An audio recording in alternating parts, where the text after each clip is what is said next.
তো এমন দাবিগুলো করেছি যেগুলো জনসম্পৃক্ত দাবি এবং উত্তম দাবি। যেমন পিয়ারের প্রশ্নে আমরা বলেছি যে পিয়ার হচ্ছে সত্যিকার অর্থে জনপ্রতিনিধিত্বমূলক একটি সিস্টেম। কনস্টিটিউন্সি যদি হয় তাহলে একজন 55% পেল, একজন 49% পেল।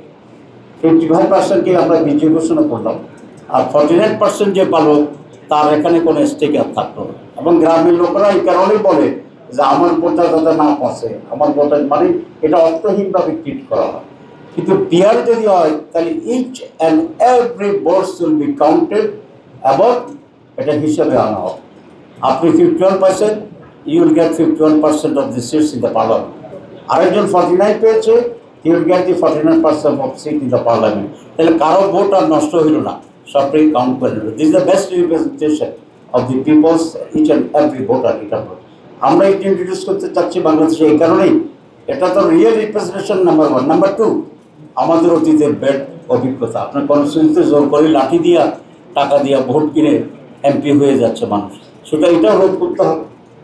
এই রোধ করতে পারবে তখনই যখন একজন লোক দেখবে যে এখানে তার এমপি হওয়ার সুযোগ নেই, সুতরাং সে লাঠি ছোটো কম ব্যবহার করবে, টাকাও কম ব্যবহার করবে। সুতরাং মানি এবং মাসাল এটাকে রোধ করার জন্য PR is the best process.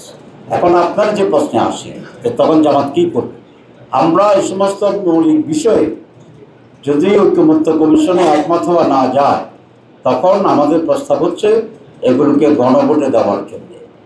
কারণ তখন জনগণই মূল সিদ্ধান্তকারী বলি। ধরুন 10 জনে বললে ইয়েস, একজন বলছে নো, তাহলে আপনি কী করবেন? নিয়ম অনুসারে তো ইয়েসটাই পাস হয়ে যাওয়া হতো, কিন্তু ঐক্যমত্যের যে অ্যাটিটিউড, তারা সবাইকে এক করে কনসেনসাস হলেই মাত্র রেজাল্ট করতে চায়। This is not a very proper policy. তো যদি সেক্ষেত্রেও এটা পার্থক্য রয়ে যায়, আমরা গণভোটের আয়োজনের জন্য আমরা প্রস্তাব করেছি। লেট দি পিপল ডিসাইড তারা কী চায়। প্রধান উপদেষ্টা যেটা বলেছেন সেটা উনি পরে ব্যাখ্যা দিচ্ছেন যে কথাটা সাংবাদিক বলছিল যে আপনি আবার কি থাকবেন কিনা 5 বছর, সেই জন্য গণভোটে যাবেন কিনা। উনি ওই গণভোটকে নাকচ করেছেন, কিন্তু এখানকারটা নাকচ করে নাই। সবাইকে ধন্যবাদ।